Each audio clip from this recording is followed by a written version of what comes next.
Hello friends, स्वागत है आपका अपने यूट्यूब चैनल बैंकर्स हब में, जहां आपको बैंक से संबंधित कार्यों की जानकारी मिलती है।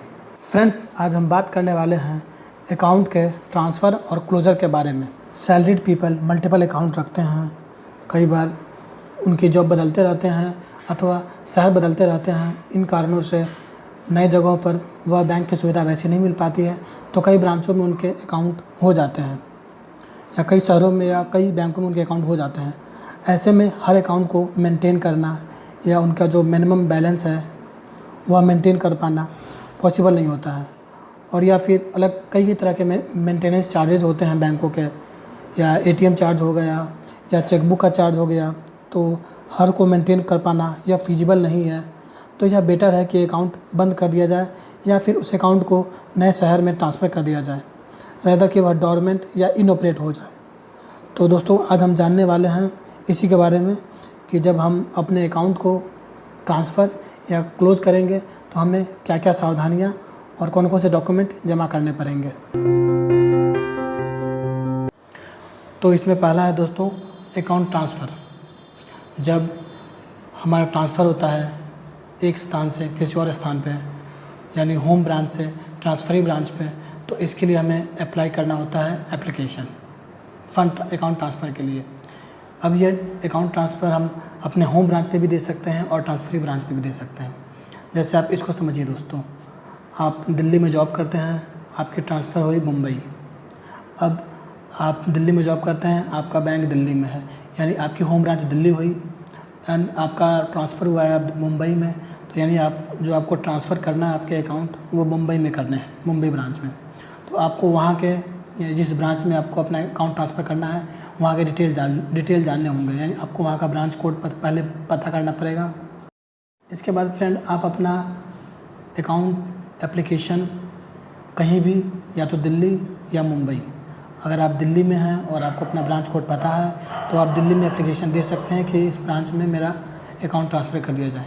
किंतु अगर आप दिल्ली अभी मुंबई नहीं जा पाए हैं और आपको नहीं पता है कि मुंबई में आप कहाँ पे रूम लोगे या कहाँ पे आप रहोगे, आप मुंबई जाते हो, आप मुंबई में शिफ्ट होते हो और वहाँ आप अपने बैंक में जाकर अप्लाई कर सकते हैं। फ्रेंड्स, जब आप दिल्ली में एप्लीकेशन दोगे तो आपको कोई डॉक्यूमेंट यानी आधार कार्ड, वोटर कार्ड या कोई आपकी आईडी देने की ज़रूरत नहीं पड़ेगी। हाँ, आपको फिजिकली वहाँ प्रेजेंट होना पड़ेगा, आपके सिग्नेचर वेरीफाई होंगे आपके रिकॉर्ड से, और जो भी आपका CIF है या अकाउंट नंबर है, यह दोनों ही आपके ट्रांसफ़र हो जाएंगे दिल्ली से मुंबई। किंतु जब आप मुंबई में अपने एप्लीकेशन दोगे तो वहाँ आपको अपने डॉक्यूमेंट्स, यानी आप मुंबई में जॉब करते हो, आपका वह लेटर और आपके एक ID, Aadhaar card, voter card, PAN card जो भी है वह आपको जमा करना पड़ेगा। तब आपका लेटर मुंबई से दिल्ली फॉरवर्ड होगा और तभी आपके अकाउंट जो है वह ट्रांसफ़र हो पाएंगे। फ्रेंड्स, जब आप अपने अकाउंट ट्रांसफ़र करवाएं तो ज़रूरी है कि आप अपना CIF नंबर ज़रूर मंगवाएं।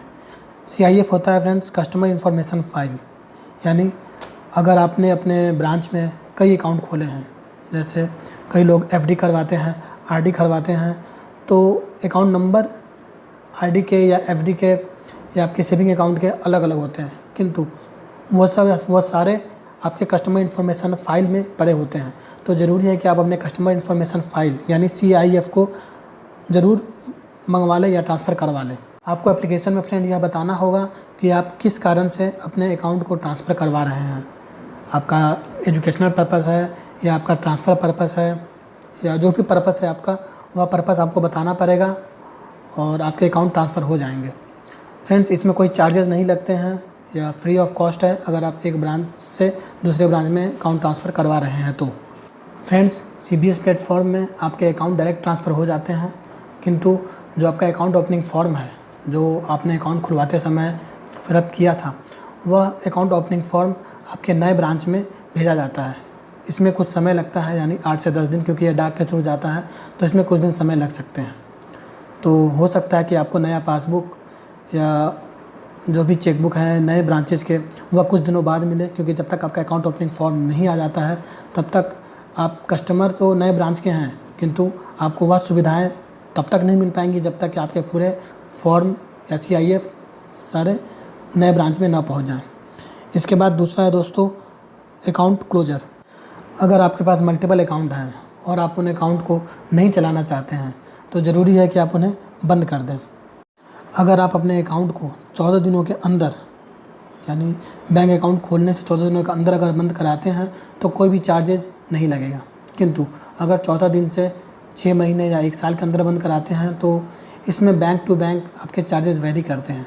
जैसे कुछ बैंकों में 100 रुपये लगते हैं, कुछ बैंकों में 500 रुपये लगते हैं, कुछ बैंक में 14 दिन से लेकर 6 महीने तक की सुविधा दी गई है, कुछ बैंकों में 14 दिन से लेकर 1 साल तक की सुविधा दी गई है। तो यह आपको पहले पता करना पड़ेगा कि आपके बैंक कितने चार्ज बेयर करते हैं। हाँ, 6 महीने या 1 साल के बाद आपको कोई भी चार्ज नहीं देना पड़ेगा अपने बैंक अकाउंट को क्लोज करवाने के लिए। इसके लिए ज़रूरी है कि आप कुछ बातों का ध्यान रखें। डीलिंग अदर डेबिट, यानी आपके अकाउंट से जो भी स्टैंडर्ड इंस्ट्रक्शन या फिर ECS के चार्जेज कटते हैं उन्हें डीलिंग कर दें। होम लोन के किस्त अथवा अगर आपने कोई रिकरिंग डिपॉजिट करवाई है तो उसकी किस्त अगर जाती हो, या आपने SIP करवाया है, systematic investment plan, mutual fund लिया है, उसकी किस्त जाती हो, तो ज़रूरी है कि आप पहले इस अकाउंट से अपने इन चार्जेज़ को डीलिंग कर दें ताकि भविष्य में आपको दिक्कत ना हो। और डीलिंग करके इन चार्जेज़ को आप नए अकाउंट से लिंक कर दें ताकि अगर यह अकाउंट क्लोज हो जाता है तो आपको बाद में दिक्कत ना करना पड़े। इसके अलावा आपको पर्सनली ब्रांच विजिट करना पड़ेगा अपने अकाउंट को क्लोज करवाने के लिए। वहाँ आपको अकाउंट क्लोजर फॉर्म, एक एप्लीकेशन और अपने passbook, ATM card, debit card, chequebook जो भी आपको बैंक द्वारा मिला गया है वह सारी चीज़ें आपको जमा करनी पड़ेंगी। आपको अपने account closure form application form में यह देना पड़ेगा कि आप किस कारण से अपने अकाउंट को बंद करवा रहे हैं। क्या ब्रांच की सर्विसेज सही नहीं है, अच्छा आपके पास मल्टीपल अकाउंट है इस कारण से बंद करवा रहे हैं, तो आपको अपने रीज़न बताने पड़ेंगे। अकाउंट ओपनिंग फॉर्म और क्लोजर फॉर्म में जो आपके सिग्नेचर हैं वह रिकॉर्ड से वेरीफाई किए जाते हैं और अगर सब कुछ सही है तो ऐसे में अकाउंट को बंद कर दिया जाता है। इन केस कि अगर जॉइंट अकाउंट होल्डर है तो उस वैसे परिस्थिति में जितने भी होल्डर हैं उन सभी को उपस्थित होकर के साइन करना पड़ता है, सिग्नेचर देना पड़ता है, तब ये अकाउंट क्लोज हो जाता है। अगर आपका बैलेंस 20,000 से कम है तो ऐसे में आपको कैश में पेमेंट हो सकता है, अथवा अगर आप DD में चाहें तो DD में भी पेमेंट हो सकता है, या NEFT चाहे तो NEFT में भी हो सकता है। किंतु अगर 20,000 से ज़्यादा है पेमेंट तो ऐसी स्थिति में आपको कैश पेमेंट नहीं होगा और ऐसे में आपको DD मिलेगा या NEFT से आप पेमेंट ले सकते हैं। अगर हो सके तो आप अपने फ्यूचर रेफरेंस के लिए जो आपका लास्ट स्टेटमेंट है वह आप ज़रूर रख लें अपने पास, ताकि यह प्रूफ हो जाए कि हाँ इस समय में मैंने अपना अकाउंट क्लोज़ करवा दिया है। तो यह है दोस्तों अकाउंट ट्रांसफ़र एवं अकाउंट क्लोजर के बारे में। फ्रेंड्स, यह सेविंग अकाउंट के विषय में था। करंट अकाउंट के बारे में भी हम जानकारी ज़रूर लाएंगे। शुक्रिया फ्रेंड्स।